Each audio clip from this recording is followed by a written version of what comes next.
welcome to another episode of Patents Simplified. In this episode, we try to answer the question, what is a patent? You may feel, well, it's a simple enough question and doesn't everybody know the answer?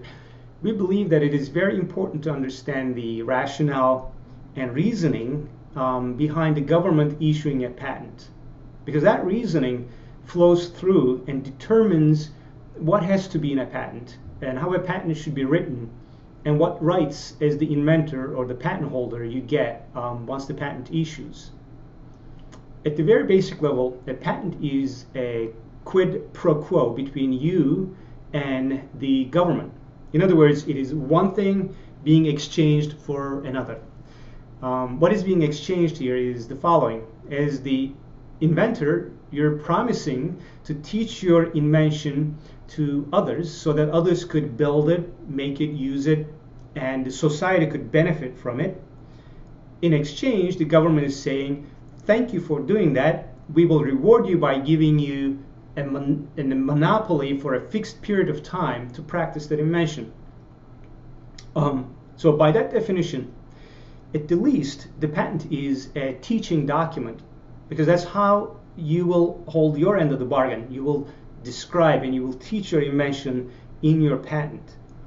The burden of detail that you need to include is that it has to be enabling to someone who has ordinary skill in the art. You're not describing to a small child. If it is a invention, let's just say a electronic device, you're describing it to someone who can understand and build it if they are a electronics engineer, for example.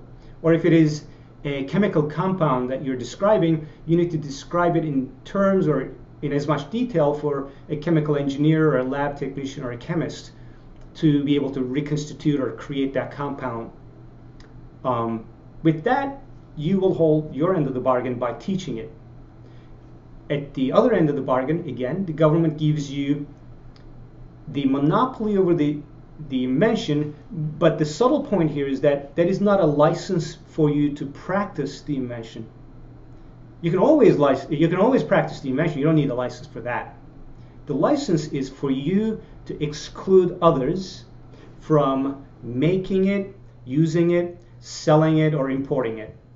So the government gives you the ability to exclude others. If you're paying attention to a lot of the big patent cases and patent wars between Apple and Samsung or other large companies and other industries, they all revolve around bringing an injunction and preventing other companies from making or using or selling the invention. So that is going all the way back to the quid pro quo, what the government promised to you, the ability to exclude others. We will talk about the utility, design, and plant patents later on in other episodes in more detail. But the point I'd like to add here is that the monopoly period the government gives you is 20 years for utility patents and plant patents, starting with the day of the earliest day of your filing the patent application.